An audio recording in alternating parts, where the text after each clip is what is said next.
Assalamualaikum warahmatullahi wabarakatuh. Hai semuanya, perkenalkan kita dari kelompok Inggris. Sebelumnya, perkenalkan nama saya Naila Hairani dan di sini teman-teman saya Saskia Putri dan Muhammad Imam. Jadi di sini kita akan menjelaskan apa sih hubungan internasional dan perdagangan internasional ini. Nah, simak terus ya videonya. Yang pertama ada pendahuluan. Hubungan internasional atau hubungan antar bangsa merupakan sebuah interaksi manusia antar bangsa baik secara individu maupun kelompok yang dilakukan secara langsung maupun secara tidak langsung.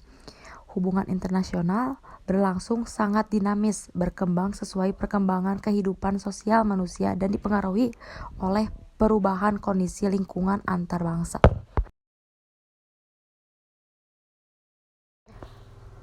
Yang kedua, konflik internasional. Palestina dan Israel, perang Gaza Israel yang masih terus berlangsung, tentu menggambarkan lagi bahwa proses perdamaian akan terasa sulit. Solusi dua negara sepertinya semakin kecil kemungkinannya dari waktu sebelumnya. Contoh konflik internasional dan menyebabkan yakni penduduk Yerusalem Timur. Selain itu, adanya ancaman pengusiran warga Palestina di lingkungan Sheikh Jarrah, tempatnya pada April 2021. Bentrokan terjadi selama Ramadan, baik itu pemuda pelempar batu dan polisi Israel menggunakan kekuatan mematikan.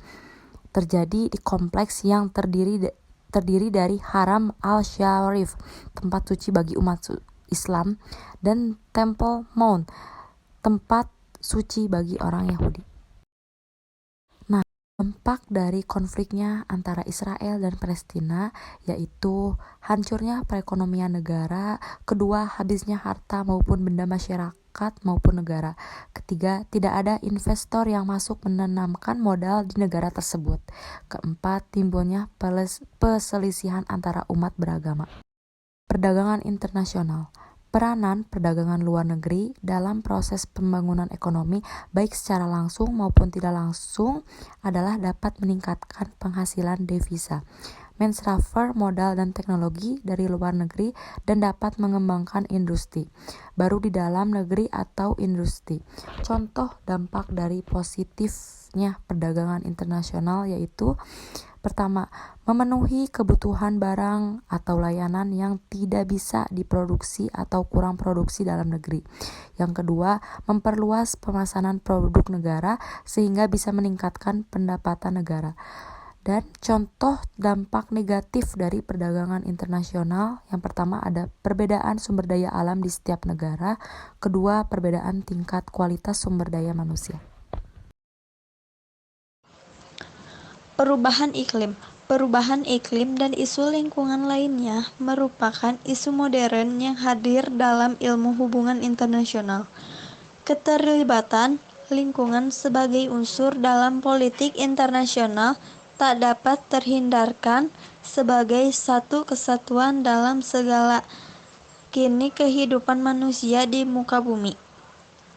Aktivitas manusia dalam lingkup bernegara pun dipengaruhi oleh alam yang maka iklim termasuk di dalamnya.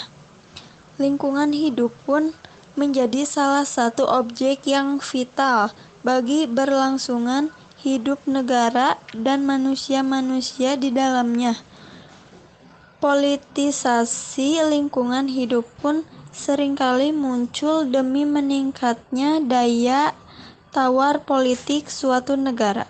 Contoh, dampak perubahan iklim terdapat negara di dunia, banjir, kekeringan panjang, tanah longsor yang terjadi di Indonesia berkaitan dengan perubahan iklim di dunia.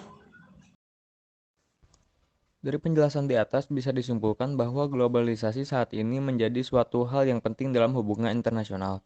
Globalisasi telah mengaruhi berbagai aspek dalam hubungan internasional, mulai dari ekonomi, politik, sosial, pertahanan, keamanan, hingga budaya. Keberadaan globalisasi semakin tampak nyata. Dengan globalisasi yang semakin deras, batas negara seolah-olah bukan merupakan suatu hambatan dalam tercapainya hubungan internasional. Hampir dapat dipastikan tidak ada suatu negara pun yang dapat mengisolasi diri dari pengaruh negara lain.